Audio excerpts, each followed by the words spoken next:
திருமணம் நடந்தது கலைஞர் தலைமையில் எல்லாருக்கும் தெரியும். கேப்டனுக்கும் கலைஞருக்குமான நட்பு 40-45 வருஷம் நட்புங்க.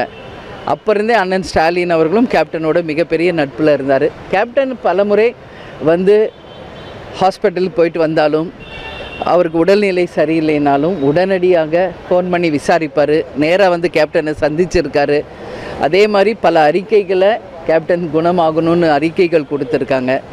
அதே மாதிரி அவர் ஒவ்வொரு வாட்டியும் மேயராக இருந்தாலும் சரி, துணை மினிஸ்டர் ஆகும்போதும் ஒவ்வொரு வாட்டியும் கேப்டனை வந்து சந்தித்து பிளெஸ்ஸிங் வாங்குவார் ஸ்டாலின் அவர்கள். இப்போ அவர் வந்து முதலமைச்சராக இருக்கார். அவருக்கு உடல்நிலை சரியில்லைங்கிறப்போ இது வந்து குடும்ப ரீதியாக நட்பு ரீதியாக அவருடைய உடல் நலனில் வந்து அக்கறை வேண்டும் அப்படின்றதுனால தான் நேராக போய் அவரை நான் சந்தித்தோம். எங்களுடன் எங்கள் கழக நிர்வாகிகள் சுதீஷ், பார்சாதி எல்லாரும் வந்தாங்க. ரொம்ப சந்தோஷமாக இருந்தார். நல்லா இருக்கேன்னாரு. சீக்கிரம் நீங்கள் குணமடையணும் அப்படின்னு கேப்டன் சார்பாக, தேமுதிக சார்பாக வாழ்த்துக்களை சொல்லிட்டு வந்தோம்.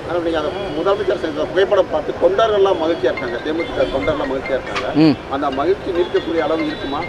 இல்லை, அது நீங்கள் தான் சொல்கிறீங்க. நான் இப்போ தான் வந்து அவரை பார்த்துட்டு நாங்கள் வந்து மகிழ்ச்சியை வெளிப்படுத்திருக்காங்க. எங்கள் தொண்டர்கள் மகிழ்ச்சின்னா அது எனக்கும் மகிழ்ச்சி தான்.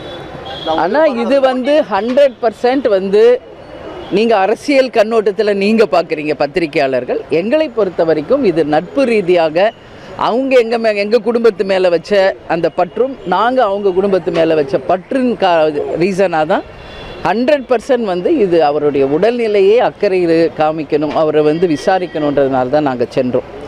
சரிங்களா? அண்ணி இருந்தாங்க, உதயா இருந்தார், அமைச்சர்கள் இருந்தாங்க, எல்லாரையும் பேசிட்டு நாங்கள் வந்திருக்கோம்.